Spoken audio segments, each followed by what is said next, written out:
今回は F1 に初めてやってきたイルモアエンジンがどんなものだったのかというのを紹介したいと思います。当時のドライバーだったカペリ選手のインプレを含めて紹介したいと思います。まずイルモアが F1 にやってきた簡単な経緯とエンジンのスペックを紹介したいと思います。1991年、レイトンハウスの依頼を受け開発されたイルモア V10、LH10 としてデビュー。全長 600mm 以下、重量 126kg、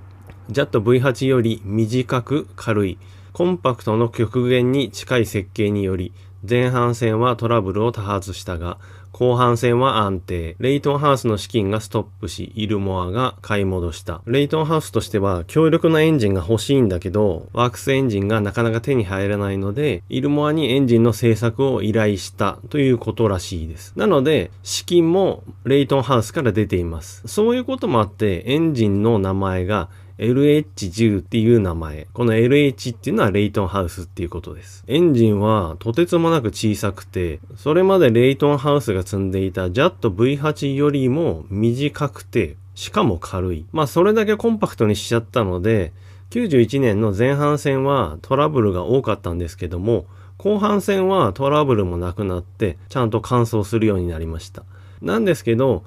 シーズン終盤、レイトンハウスからの資金がなくなって、開発ができなくなってしまったので、レイトンハウスのプロジェクトとして作っていた V10 エンジンだったんですけども、純粋なイルモアエンジンになった。その開発権利を買い戻したっていうことみたいですね。これが91年の V10 エンジンがどんなエンジンなのかっていうことと、どんなことがあったのかという簡単な流れです。次にカペリ選手のインタビューに行きたいと思います。この当時なかなか早くて人気のあったカペリ選手ですが、意外なことにレイトンハウスに残留したという感じでした。そこからインタビューが始まってます。91年残留した理由について、契約書にサインする前に、僕はレイトンハウスチームがテクニカルな面で実際向上していく確証を求めたんだ。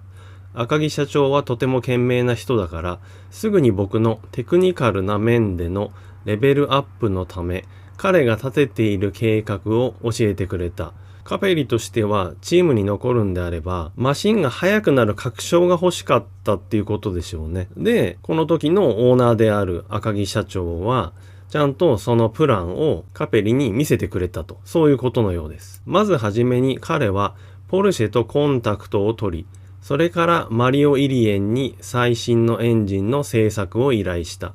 かなりの金額がかかったんだろうけどね。そして契約更新を受ける前に僕はイルモアへ行ってきた。どのように作業が進んでいるのか、この目で確認したかったからね。91年悪い意味で話題になるポルシェエンジンですが、レイトンハウスからもアプローチしてたんですね。だけど、マリオ・イリエンにエンジンの製作を依頼したと。マリオ・イリエンっていうのは皆さんご存知かと思いますけど、このイルモアエンジンっていう会社を作った人で、エンジンを作る人ですね。で、お金を払って頼んで作ってもらうわけなので、かなりの金額がかかったんだろうってカペリも言ってます。カペリさんはかなりしっかりしてて、イルモアに出向いて、どんな仕事ぶりなのかっていうのをわざわざ見に行ったんですね。ショックだったよ。徹底したプロ意識、効率のいいシステム、そしてその下で行われているプロジェクト自体も素晴らしかったんだからね。91年はこのすごいエンジンでうまくいけるって確信してるんだ。どんなことでもそうですけど、実際に見て確認するのが一番確実ですから、見に行った甲斐があって、メンバーのプロ意識であるとか、効率のいいシステムが組まれていて、それによって計画通り物事をきちんと進めたり、管理がされていたということなんでしょう、おそらく。なので、このエンジンならうまくいくって感じたんでしょうね。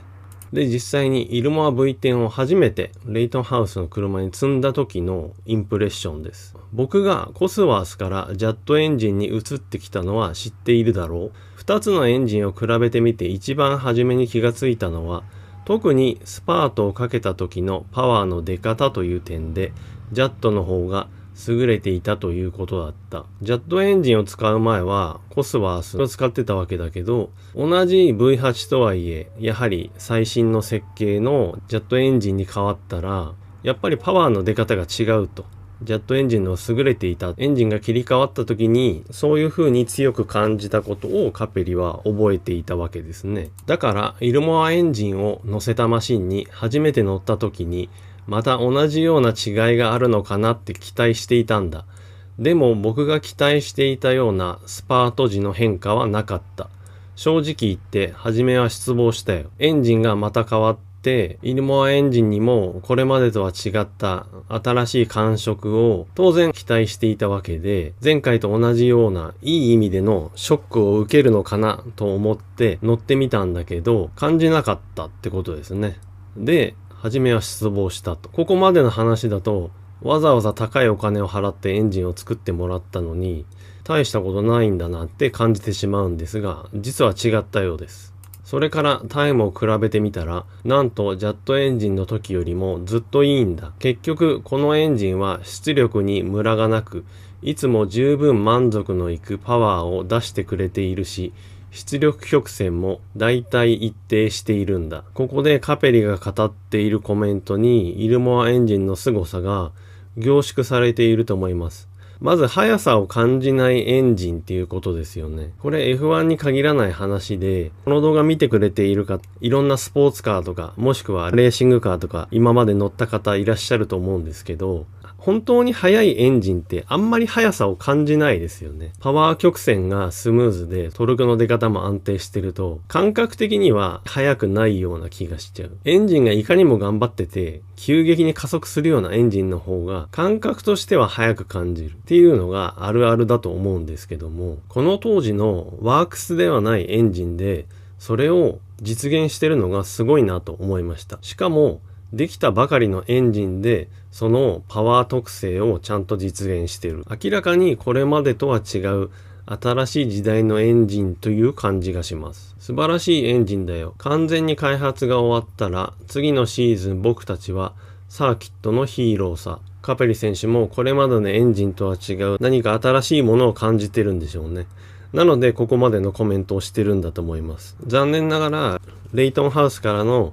資金が止まってこの年にこのカペリ選手が言ってるようなパフォーマンスはイルモアエンジンは実現しませんでしたけども、結局その後このイルモアエンジンはメルセデスエンジンとなり大活躍し、今現在に至ってもイルモアが F1 の世界での最強のエンジン屋さん、エンジンビルダーというんですかね、なのは間違いないですよね。この91年当時は多少話題にはなりましたけども、シーズンが始まってからはそれほど注目もされなかったイルモアエンジンですけども、できたばかりのエンジンを初めてレイトンハウスのマシンに積んで、カペリ選手がここまでの可能性を感じるポテンシャルを持ってたっていうことですね。しかもこれはワークスエンジンではなくて限られたコストの中で作っているエンジンなのにここまでの性能を実現している。設計を攻めた新しいエンジンなのでシーズン前半はトラブルが多かったですけども、きちんと後半には治って完走するようになった。その改良の速さもカペリ選手が感じた通りで、優れたシステムの中で